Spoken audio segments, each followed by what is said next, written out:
toute l'actualité des régions d'outre-mer et des ultramarins de l'Hexagone sur outremernews.fr. Avec moi, Pierre Gattaz, le président du MEDEF, pour ce lancement programme France Outre-mer 2020. Alors, Monsieur Gattaz, quels peuvent être les atouts de ce programme pour les régions Outre-mer? Les atouts, c'est que c'est la première fois, je crois, qu'il y a un programme qui donne une vision pour les départements et territoires d'outre-mer, une vision à 5, 10, 15, 20 ans. C'est une vision enthousiasmante, c'est un dessin, une ambition pour montrer qu'il y a des atouts formidables dans ces territoires de biodiversité, le développement du tourisme, l'énergie, tous les économies bleues, et surtout ce sont des postes avancés de la France dans la mondialisation. Donc vous vous rendez compte que ces territoires-là sont des territoires, des joyaux oubliés de la France, comme j'aime à le dire. Donc il y a un potentiel de fou, des entrepreneurs très courageux qui peuvent entraîner, qui peuvent créer cette richesse, cette croissance, ce développement économique et faire baisser le chômage et à la fin redonner du bien-être, notamment aux habitants de ces territoires. Un programme sur lequel les candidats à l'élection présidentielle pourraient se baser pour faire avancer les choses en outre-mer. Écoutez, le meilleur candidat sera celui qui aura pris conscience que la croissance c'est possible. Il faut aller la chercher. Deuxièmement, c'est celui qui dira oui, le plein emploi c'est possible. On peut le faire partout, en France métropolitaine et dans les territoires d'outre-mer. Et troisièmement, c'est celui qui dira pour faire ça, il faut des entreprises, il faut des entrepreneurs, il faut arrêter de les embêter avec des contraintes administratives, de la complexité. Il faut les écouter. Voilà, ça ce serait un bon candidat.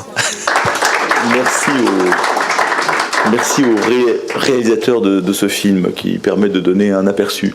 Rapidement, pourquoi nous nous occupons au MEDEF des Outre-mer ?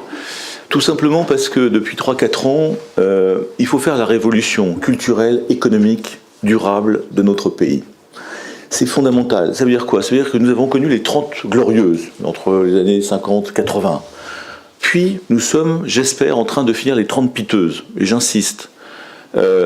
L'entreprise bafouée, maltraitée, il faut travailler moins, il n'y a plus d'emploi, il n'y a plus de croissance. Un certain nombre de choses qui fait que depuis une trentaine d'années, le pays descend doucement, sûrement, avec des très très mauvais chiffres économiques et que vous le savez, un taux de chômage à 10%. Et 25% chez nos jeunes, et dans certains territoires, départements d'outre-mer, beaucoup plus que ça encore. Est-ce qu'on va juste rester observateur d'une France qui tombe? Non.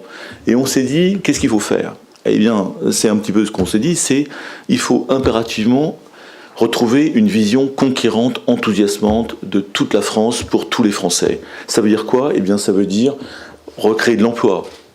Aller vers le plein emploi. J'aimerais que tous les candidats à la présidentielle de la République n'aient que ce mot à la bouche. Il faut recréer de l'emploi pour aller au plein emploi. Et comment vous faites ça? Vous faites ça par les entreprises. L'entreprise, formidable institution, plus belle institution.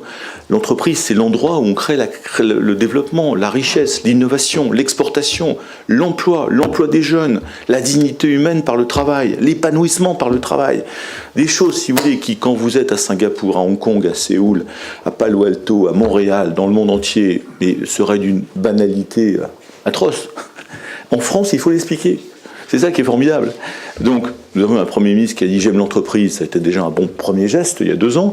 Après, on attend les preuves d'amour. Donc, il faut en effet que nous puissions aller vers l'entreprise, c'est fondamental. Et deuxièmement, comment elle fonctionne pour créer de l'emploi? Il y a 2 choses. De la croissance d'un côté, de la confiance de l'autre. La croissance, c'est nous qui l'avons en main. Et quand je regarde les territoires d'outre-mer, départements d'outre-mer, les outre-mer, vous avez des atouts gigantesques sous le pied.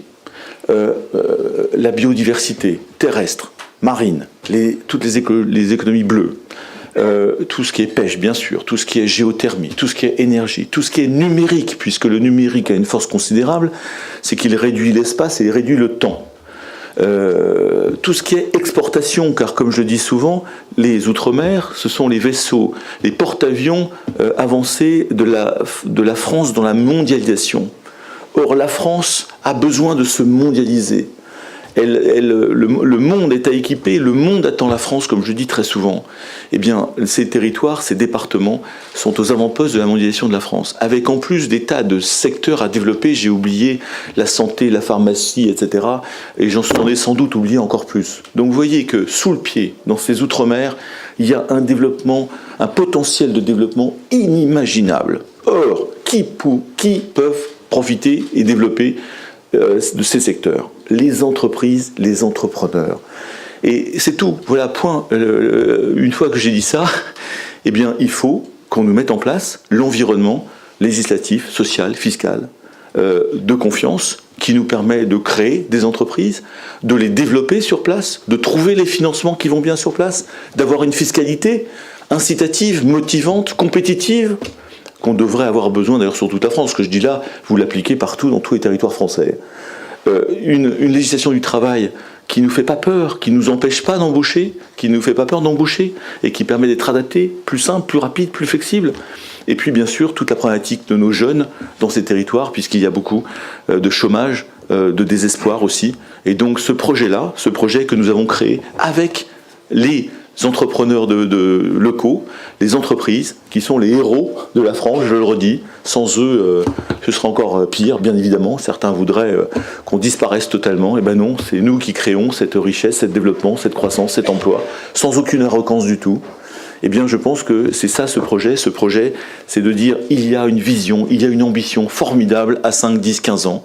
Nous l'avons écrit, c'est nous les acteurs de l'économie locale qui avons écrit ce livre avec des propositions pour dire oui, on a tout pour réussir.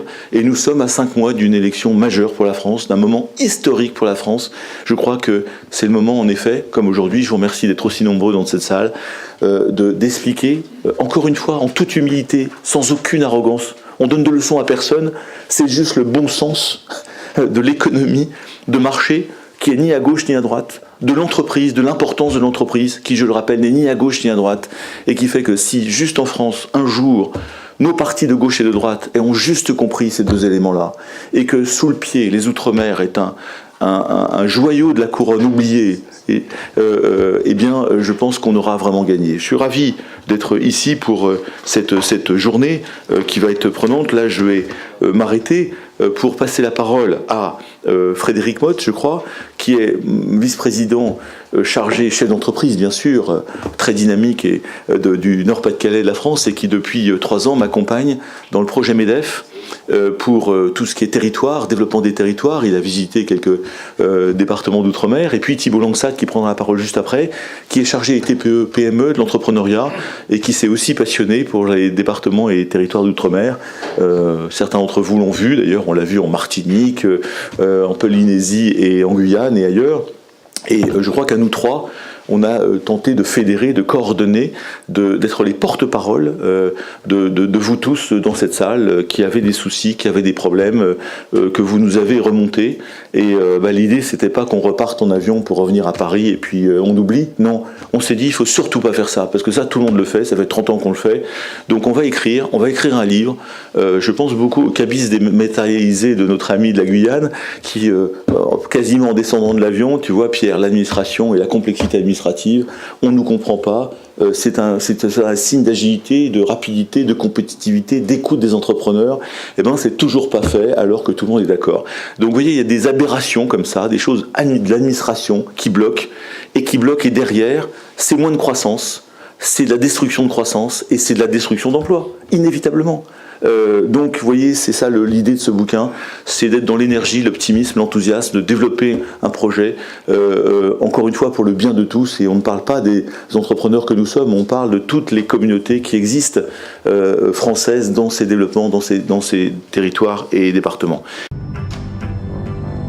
Toute l'actualité des régions d'outre-mer et des ultramarins de l'Hexagone sur outremernews.fr.